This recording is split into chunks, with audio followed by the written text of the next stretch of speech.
Cara, vamos lá, com esse segundo episódio do Pacificador, pra mim ficou muito, mas muito claro que o primeiro filme desse novo universo da DC, comandado pelo James Gunn, não é o filme do Superman, e sim o filme do Esquadrão Suicida de 2021. O Gunn já tinha comentado muitas vezes que eles só iam contar pro cânone desse novo DCU tudo que recapitularem ou tudo que mencionarem. Porém, ele deu uma entrevista muito interessante esses dias, foi pro Omelete, se eu não me engano, falando que quando ele concebeu tanto o filme do Esquadrão Suicida e a primeira do Pacificador, a gente sabe que o universo da DC, comandado inicialmente pelo Snyder, estava um completo limbo, então não tinha basicamente uma regra completamente definida sobre o que poder usar ou não, seja em filme ou em série naquela época. E ele deixou muito claro que ele nunca pensou que tanto o Esquadrão quanto a primeira do Pacificador se passava de fato naquele universo do Snyder, tanto que ele dá alguns exemplos muito interessantes falando da menção do Batmirim na primeira temporada, e ele menciona que, cara, é basicamente impossível a gente de fato imaginar o Batmirim interagindo com o Batman do Ben Affleck. Eu não consigo imaginar o Pacificador interagindo com o próprio Batman do Ben Affleck também. Se você pega o próprio Esquadrão de 2021, ele não é um filme que é uma continuação direta do filme de 2016. Eu não consigo, por exemplo, imaginar o Rick Flag daquele filme, sei lá, metendo na bruxa do filme de 2016. É uma vibe completamente diferente, tem um tom completamente diferente. Mesmo os personagens sendo basicamente os mesmos atores ali, não parecem os mesmos personagens. O Capitão Boomerang tá diferente, o Rick Flag tá diferente. Ele já é basicamente um soft reboot ali. Enfim, mas esse é o ponto aqui. Eu acho que ficou muito claro que, cara, eles passam basicamente a cena inteira da morte do Rick Flag no filme do Esquadrão Suicida. Então pra mim fica muito claro que se eles, pela primeira vez, colocaram uma cena que quase por completa do antigo DCEU, cara, é basicamente impossível pra mim não voltar Idris Elba, não voltar Margot Robbie e não voltar, sei lá, Daniela Melchior aqui. Mas basicamente é isso, o episódio 2 do Pacificador já chegou por aqui. Fala pra mim, tá podendo já? Então pega seu cafezinho da manhã, senta com a bunda no sofá, porque tá começando aqui mais uma segundinha do Pacificador no canal Plano Sequência.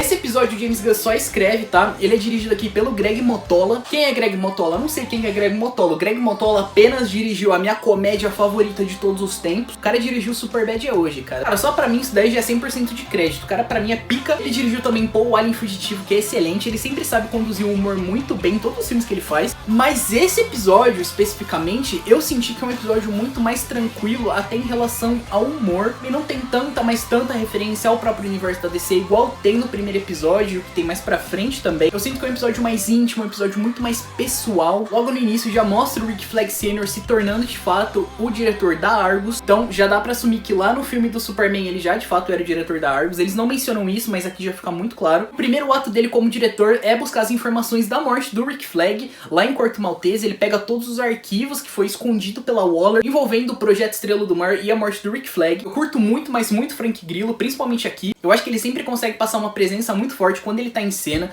Ele não teve muito o que fazer na Marvel, né? Ele participou de, sei lá, o Soldado Invernal, ele tá no Guerra Civil, ele aparece rapidinho no Endgame também. Mas ele, cara, ele não teve muito destaque na Marvel. O próprio Crossbones é um vilão que eu acho que ele merecia, cara, muito mais desenvolvimento, muito mais destaque. Nos quadrinhos, principalmente, eu achei ele um excelente vilão. Ele foi protagonista lá do Creatures Commando. No filme do Superman ele não faz absolutamente nada, ele tem 3 cenas e mal fala direito. Mas eu acho interessante ele aparecer ali pra mostrar de fato que o universo tá completamente conectado. De fato ele vai ser relevante pro futuro, então foi uma sementinha que o James Gunn já deixou plantada ali no filme do Superman. O James Gunn já falou que ele vai ter um papel muito fundamental no universo da DC. Ele já anunciou um novo projeto que é misterioso, mas falou que ele vai ser o centro desse projeto também. Ele vai ser basicamente o antagonista dessa temporada aqui. Eu não falo vilão porque ele não é vilão de história nenhuma aqui. Ele tá com seus próprios interesses em questão de vingança, ele quer vingança pela morte do filho, e isso já torna a trama aqui 100% relevante pra tornar ele de antagonista perante ao desenvolvimento do Chris. Esse Esse episódio ele tem uma vibe muito mais autodepreciativa, bem mais do que o primeiro. Aqui, mesmo com as piadas, eu senti que, sei lá, 60 a 70% desse episódio, ele é mais sério, mais intimista. A Harcourt ainda tá completamente perdida, completamente no limbo. Aquela própria cena do supermercado, cara, eu achei ela excelente. A Adebayo se encontra com a Keia, elas têm uma briga lá mais uma vez. Cara, eu não consegui entender muito por que a Keia terminou com ela. Eu acho que fica um pouquinho, eu não digo mal explicado, cara, mas eu não consigo entender a motivação dela, sabe? A Adebayo fez o certo em delatar a Amanda Waller, fez o certo em delatar a Força Tarefa X. Ela tava com intenções muito boas. Eu acho que fica muito vago o próprio lance da Keia ter terminado com ela. Muito prepotente, parece muito egoísta da parte da Keia. E eu realmente tô achando que a Adebayo vai se ligar disso. E eu acho que elas de fato não vão voltar. Parece uma novela, né? Logo nessa cena tem duas menções bem bacanas em relação ao easter egg. Primeiro uma menção a Gotham, porque o plano delas antes da Adebayo delatar a Amanda Waller e a Força Tarefa X era se mudar pra Gotham. E a Keia tá trabalhando no Jim Force Café. O Jim Force Café, pra quem não sabe, ele foi fundado de fato em Metrópolis. E ele aparece rapidinho no filme do Superman. Logo na cena que o Clark tá entrando no Planeta Diário, tá lá Jim Force Café logo na mão dele. Em relação a ponto cômico, nesse episódio pra mim tem dois. Primeiro, o Vigilante. Mais uma vez, Fred Struma pra mim arrebenta. Cena do diálogo dele e do Chris em relação pós a suruba, cara, pra mim é memorável demais aquilo. De novo, ele tem uma cara de um completo retardado que funciona demais. Sex because, like a lot of people, it's an opportunity to bond with my best friend. That's not like a lot of people. Ele ajuda o pacificador a se livrar do corpo do seu outro eu. Depois eu vou comentar um pouco mais disso mais à frente. E cara, um detalhe bem besta, mas nessa cena da surubona, da pós-suruba no caso, eu achei que o cara que acorda ali era o Besouro Azul. Pelo cabelo, pela silhueta, eu falei, caralho, é o Besouro Azul? É o Jeremy Reis ali? É o Xolo Mariduenha? Não é ele, eu acho que não faria nem muito sentido ele aparecer naquela cena. Outro timing cômico que pra mim é o Agente Flary, que é interpretado aqui pelo Tim Mindos. E ele é basicamente o alívio cômico desse episódio por completo. Algumas piadas aqui com ele eu ri muito alto. A piada do Pokémon é maravilhosa. E a piada dele não conseguir reconhecer aves. A cena que ele é atacado pelo Ig, ele achar que é um pato. Cara, isso me tirou muito do episódio. Eu fiquei rindo uns 10 minutos por conta daquilo. É muito besta, mas é um humor besta do James Gunn que eu acho que funciona ali.